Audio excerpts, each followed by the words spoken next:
Изненадувачки начело на општинската организација, уште поизненадувачки како кандидат за градоначалничка. Заедно со партијата ни ветуваат дека ќе се грижат за нашиот дом. Со нас во студиото денес Петра Лукаровска. Добро вечер и благодарам што прифативте поканата да разговараме малку во предизборно расположение. Добро вечер, ви благодарам за поканата. Чест ми е што денес сум гостинка во вашето студио. Ајде да го почнеме разговоров скроз од почеток. Зошто воопшто ја прифативте, се решивте да ја прифатите кандидатурата за градоначалник? Што е клучниот момент кога рековте да, јас ќе ја трчам оваа трка? Не размислував долго за да прифатам да бидам кандидат за градоначалничка на Прилеп од СДСМ, заради тоа што Прилеп заслужува подобро. Јас како прилепчанка, родена во Прилеп, живеам во Прилеп, сум се градела во Прилеп, знам што му треба на овој град, го знам неговиот потенцијал, но и неговите неискористени можности. Од тие причини мислам дека можам да одговорам на оваа функција да бидам градоначалничка на Прилеп, затоа што досегашното моје професионално и лично искуство ми дава простор и можност да се докажам и во овој план. Меѓутоа, функцијата градоначалник не ја сметам како функција, туку сметам дека е голема одговорност и обврска, што треба да има секој градоначалник. Вие сте професорка по професија. Како искуството во образованието влијаело врз формирањето на вашата политичка личност? Како професорка, да, работам во образование. Долги години, 27 години работам во образование, во средно училиште. Еден дел од моето работно искуство бев и директор на тоа училиште, за кое што време ги покажав и моите други способности што ги имав како директорка. Затоа што во тој период не беше многу голем периодот, во 2,5 години, јас успеав со проекти да го реконструирам комплетно целото училиште, ги подобрив условите како за учениците, така и за наставниците, после 60 години, затоа што училиштето не беше реконструирано 60 години. На тој начин ги покажав моите менаџерски способности. Во тој период исто започнавме со работа со дуални паралелки, кои што дуални паралелки тоа како му се потребни на стопанството, затоа што во соработка со стопанството, со компаниите, со учење преку работа, со овие дуални паралелки стопанствениците имаат веќе готов кадар кој што веднаш може да излези на пазарот на труд. Така да со образованието стекнав искуство, меѓутоа моето политичко искуство е одамна, затоа што сум била и како председателка на Форум на жени, сум била член во секретаријатот на Комисијата за образование, сме граделе јавни политики кои што би придонеле за подобрување на квалитетот на образованието, така да мислам дека имам доста искуство и од образованието и од страна на политичкото искуство. Дали искуството во активизмот, познати сте и како активистка за машкото здравје, кој што нема многу такви активистки. Имавме едно интервју баш на таа тема пред една година и повеќе, каде што рековте дека многу малку се обрнува внимание на тоа, но не ми е тоа темата, а како активизмот може да помогне во обавувањето на функцијата градоначалник? Со активизмот немам долго искуство. Значи 2 години после мојата животна трагедија започнав со активизам за невладен сектор. И тоа исклучиво за машко здравје. Машкото здравје знаеме дека немаше такво здружение, беше прво здружение кое што се грижеше за машко здравје. Спроведовме многу иницијативи, многу активности, многу трибини, но не само во градот, туку и во државата. На таков начин потикнувавме за поголема свест, подобрување на животна средина, едноставно да го подобриме квалитетот на сите граѓани, квалитетот на живот на населението. Значи, ако ја добијате довербата на Прилепчани, дефинитивно и од тој аспект ќе се обрати повеќе внимание колку што има надлежности општината. Сега ми е многу важно како прв човек на Социјалдемократскиот сојуз на Македонија во Прилеп, со какви предизвици се соочувате во периодов со мобилизирање на членството? Исто како председателка на општинската организација на СДСМ Прилеп сум една година.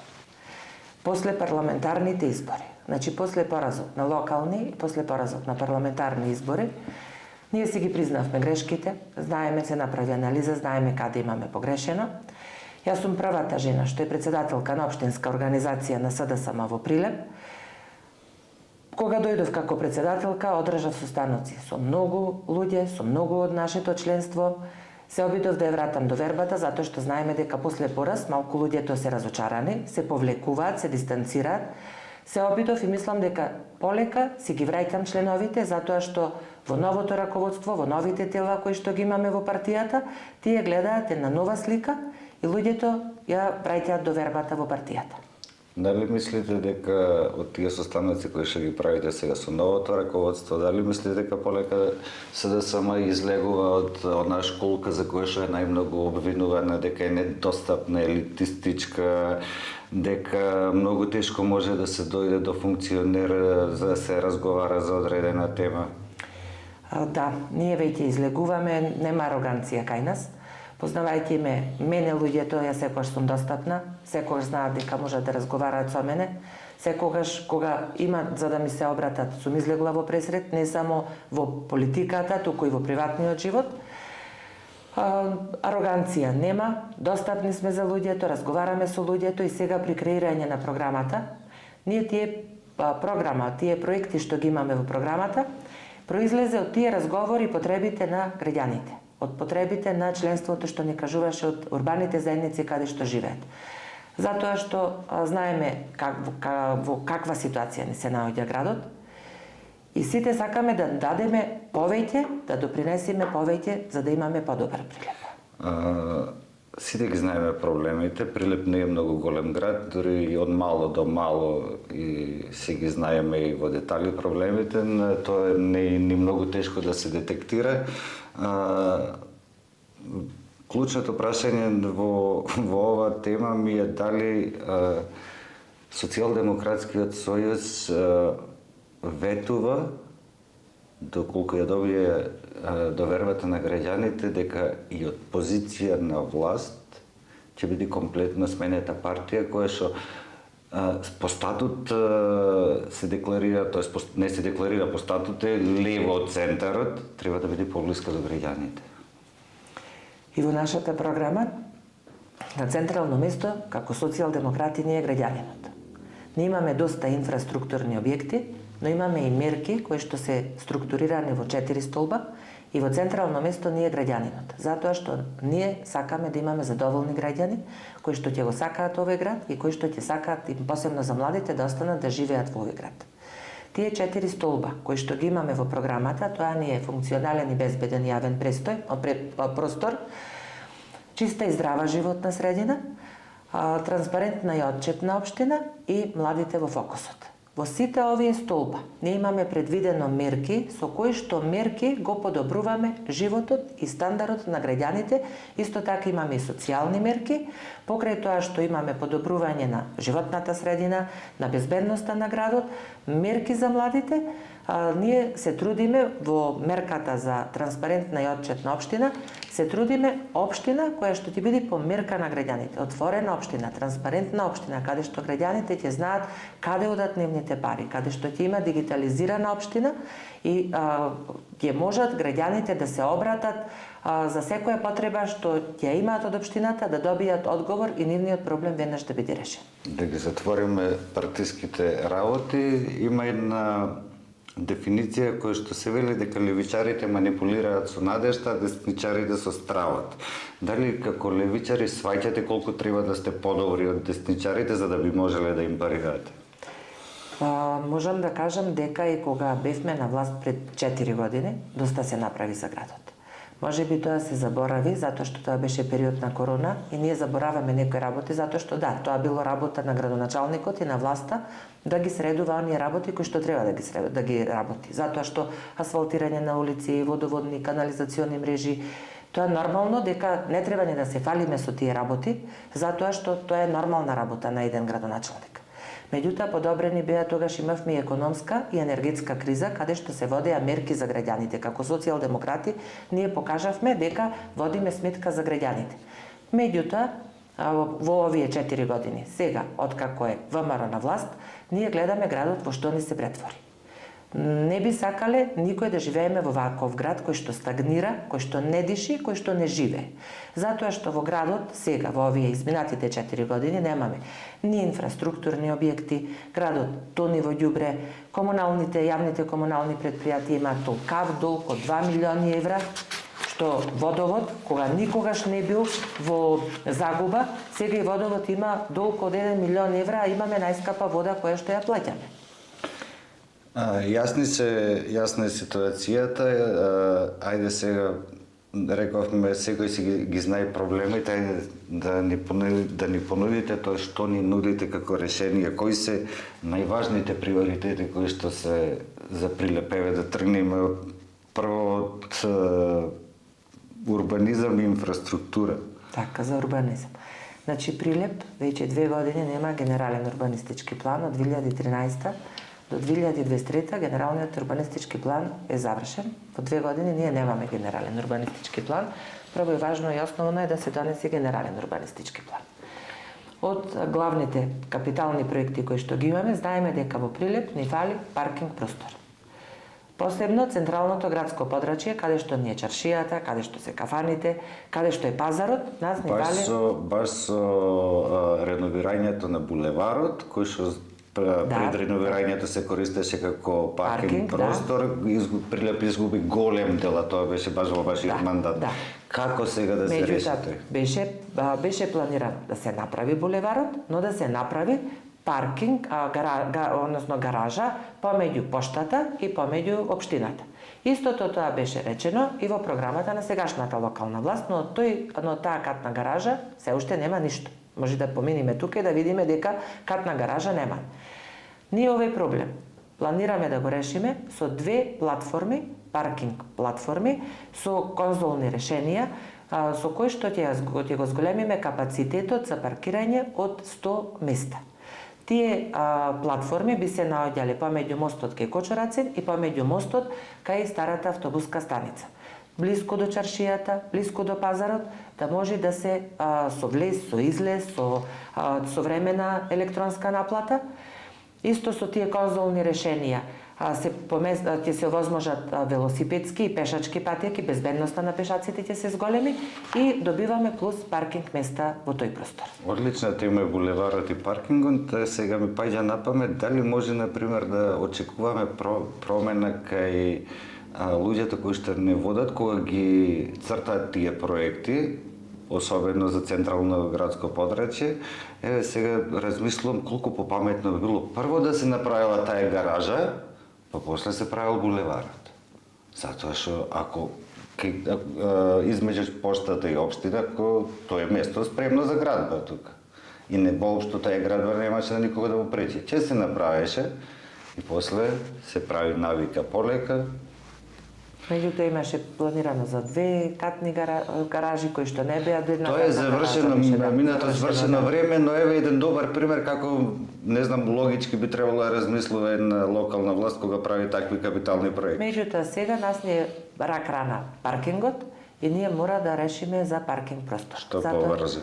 Затоа планиравме во соработка со сите законски прописи, со проверка на теренот, со Министерството за екологија, сето за заштита на животна средина, сето тоа да биде направено. Втор проект кој што ние капитален исто, тоа е Топташ Скайлайн, затоа што во близината ние на градот немаме место каде би се рекреирале. Но сето тој проект би бил во договор, во соработка со, знаеме дека таму има за планински велосипедизам, знаеме дека има мотокрос кој што љубителите на адреналински спортови го практикуваат таму кај Топташ, но ќе биде пред отпочнување со проектот, ние би разговарале првин со нив. Нивната идеја, каде би било да не ја заштитим, да не ја загадиме животната средина. Животната средина да се остане онаква како што е. Исто така и за граѓаните, летниковци да има, пешачки патеки да има, ќе биде со простор од 1 милион метар квадратен. Но од каде наприле пари за таков зафат? Во претходните 4 години општинскиот буџет беше 100 милиони евра. Исто така сега оваа година кажано е дека општинскиот буџет има околу 33,5 милиони евра од општината, од проектите кои што се од владата за проектите што се планирани, од кредитот што е земен. Исто така со јавно-приватно партнерство, со европски фондови, значи имаме пари за да ги реализираме тие проекти. Така, значи Прилеп има пари. Сега, ако правиме муабет дека за инфраструктура има пари, за следнава тема која што е многу важна е точно и од таму доаѓате. Под општинска капа е образованието. Знаеме дека и таму не цветаат ружи. Во разговори со луѓе се седи до заклучок дека се расправаме за базични работи како недостаток на учебници, кој што веројатно може да се реши преку ноќ тој проблем, но ако се реши тогаш ќе треба да копаме по посериозните проблеми. Што Петра Лукаровска ни нуди за образованието? Исто така морам да спомнам и да се пофалам. Во претходните 4 години кога бевме на власт, реконструиравме 4 училишта и изградивме спортска сала. И то тие 4 училишта, како гимназијата, како хемиското училиште, Блаже Коневски и Ѓорче Петров. Од корен, од покрив до темел. Ги реконструиравме целите училишта, но тука не смееме да завршиме дека тие се реконструирани и дека другите училишта се вложуваше и во сите други училишта, но овие беа капитални проекти финансирани од МОН. Во секој училиште е нормално дека има потреба, дали за училници, дали за подови, дали за некои училишта можеби потребно и варосување, затоа што учениците заслужуваат во здрава животна средина да живеат. Тоалети, се она што е потребно во училиштата инфраструктурно треба да се среди. Покрај инфраструктурно на училиштата се потребни нагледни средства. Знаеме дека без нагледни средства не може да се обавува наставата онака како што треба. Учебниците не се во надлежност на општината, учебниците се во надлежност на Министерството за образование и наука. Ветени беа дека оваа година ние ќе почнеме од 1 септември по сите предмети со учебници, меѓутоа учебници немаме. Учебници нема, има парталави учебници кои што на крајот пак Министерството вината ја сведе врз директорите на училиштата кои што сепак се под локална самоуправа. Меѓутоа, колку што имаме информација, требаше, министерката ветуваше дека секаде ќе има учебници, треба да обезбедат по сите предмети. Од општината оваа година и ланска година, учениците во средните училишта немаат превоз. Организираниот превоз од населените места го нема. Денес сме 3 октомври. 3 октомври имаме ученици кои што воопшто не се дојдени на настава. Или тие кои што идат од населените места, родителите си плаќаат од сопствениот џеп. А како тие ученици ќе ја надокнадат онаа настава што ја изгубиле? Или тие средства што ги плаќаат родителите или ги носат со кола или како се снајдуваат, кој ќе ги рефундира тие средства на родителите? Ланска година нема ја превоз септември и октомври, оваа година, почнува вториот месец од учебната година, ние организиран превоз за учениците немаме. Значи, еден од проблемите организираниот превоз, кој што очигледно не се решава. Значи, велите дека тоа треба да биде еден од приоритетите за учениците, дефинитивно за однаселение. Затоа што право ако ученикот не доаѓа на настава, обврска прво според закон е задолжително средното. Ако ученикот не доаѓа на училиште, родителот ќе биде казнет, затоа што задолжително средно образование имаме. Сега во случајов кој одговара?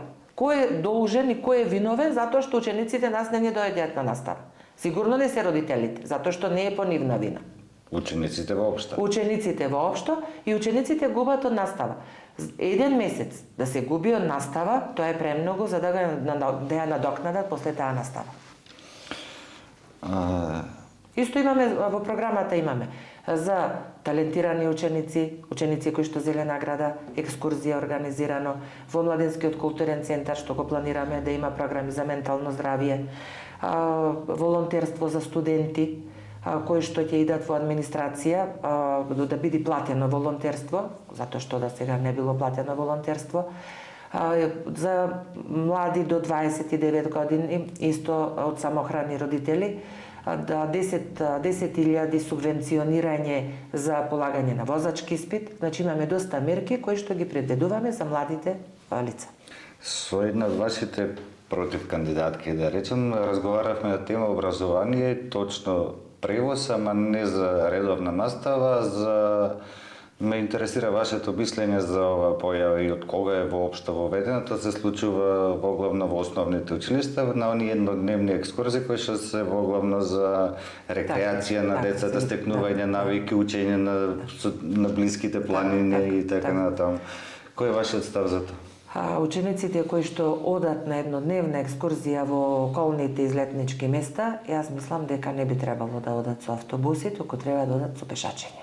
Затоа што здравиот начин на живот, кој што треба да преферираме ние како возрастни, како образование, треба учениците да поодат малку пешки, затоа што не е толку проблем, како што сме оделе ние на времето.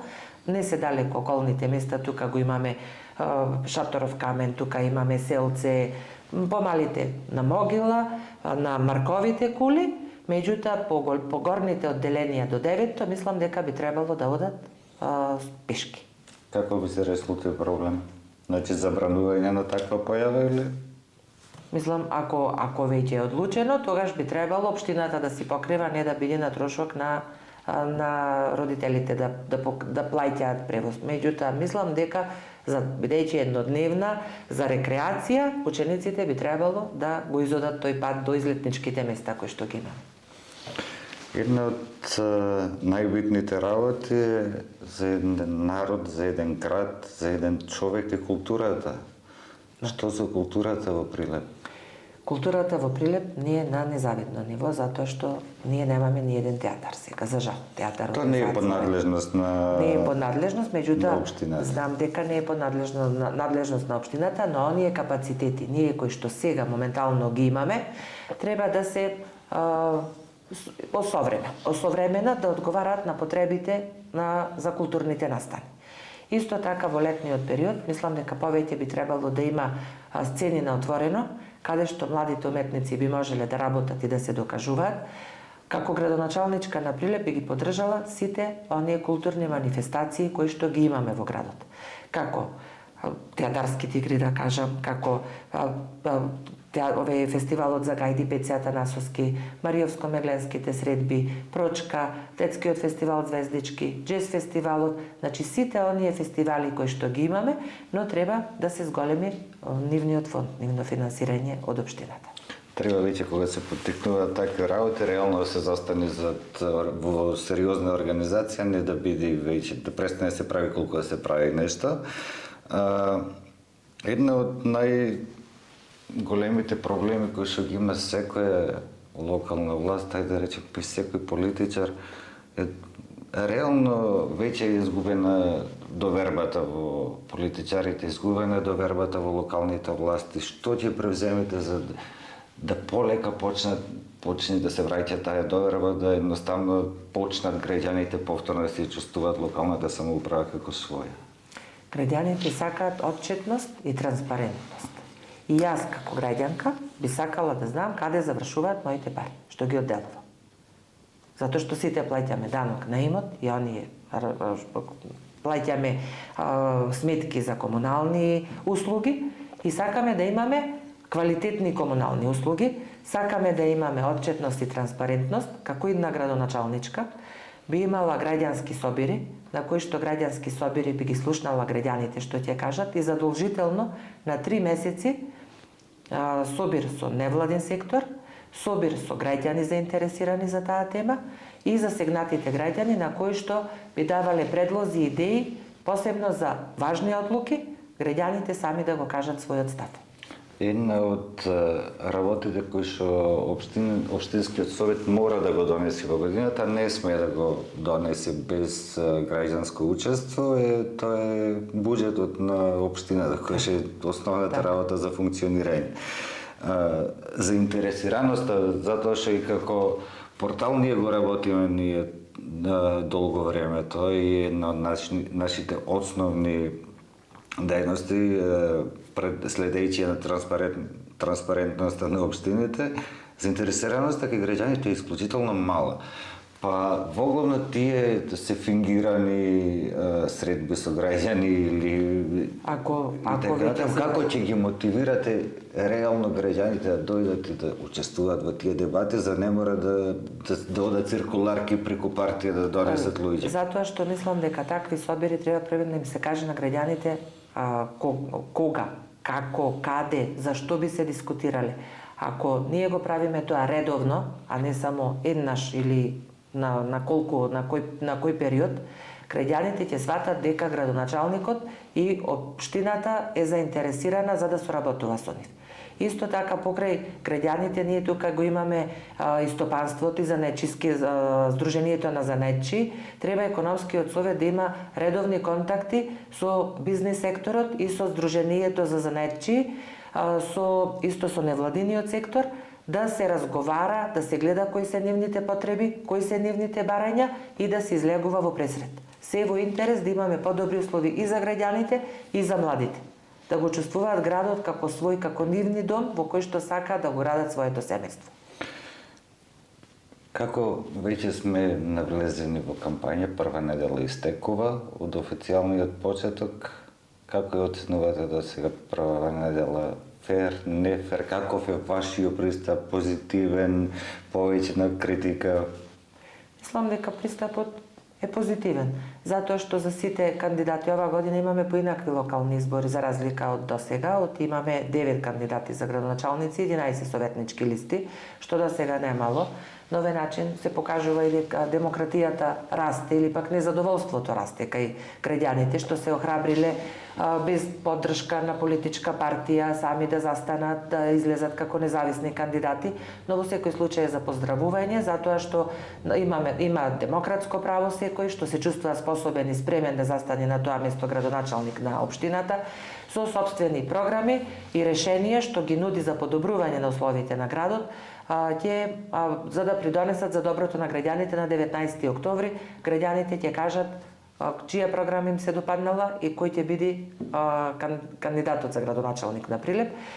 Јас како кандидатка за градоначалничка во овој период, една недела веќе поминува од кампањата, разговори, средби со граѓани, затоа што најдобро е средби лице во лице со луѓето кога се гледаме во очи и кога кажуваме што ветуваме и како ветуваме. Нашата програма е реална програма, нема нешто да ветуваме што не е реално стварливо.